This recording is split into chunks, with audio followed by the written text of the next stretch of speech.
Yo, what's up mga idol? So, ito na naman, panibagong araw na naman po mga idol. So, meron na naman tayong gagawin na recipe. So, itong recipe na to, special na naman po. So, yun, mamaya po, abangan nyo po ang recipe na to. So, kita-kita na tayo mamaya. Let's go!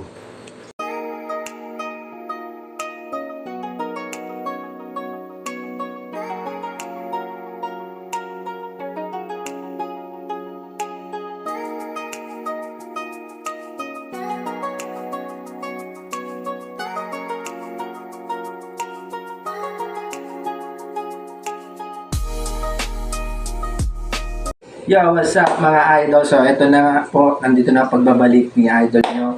So, ito, papakita ko na sa inyo kung anong gagawin kong recipe. So, ito na siya.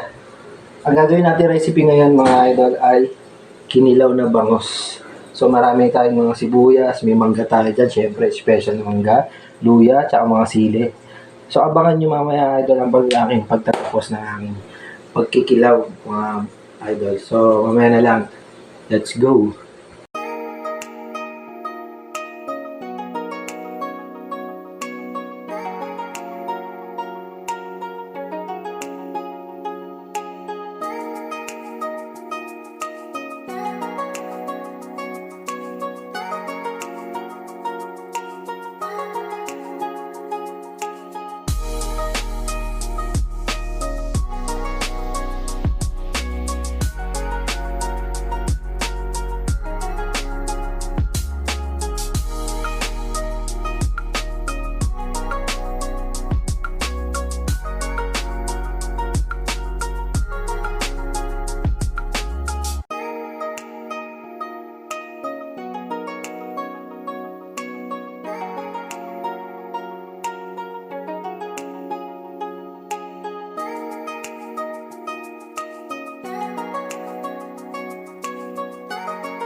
Guys, so tapos ko na maghiwa ng ating kinilaw na bangos. So lalagyan natin ng suka.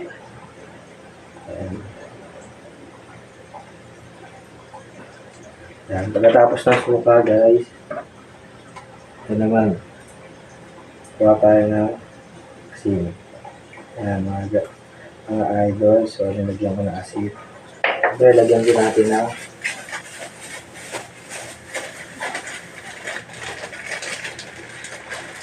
konting paminta. Yan. Okay, konting magic sarap.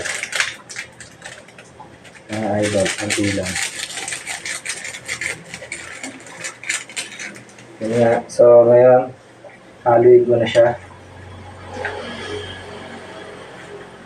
Tapos, mamaya, mga idol, nakikita nyo na resulta ng ating kinilaw. So, balik. Mga idol, so tapos na ang aking ginawang recipe ngayon, ang kinilaw. So, papakita ko na sa inyo yung aking ginawang kinilaw. So, ito yung special na kinilaw. Kinilaw na bangos. Masarap po yan, mga idol. So, hanggang dito na lang mga idol. Sa susunod na araw ulit. So, hanggang dito na lang aking vlog. So,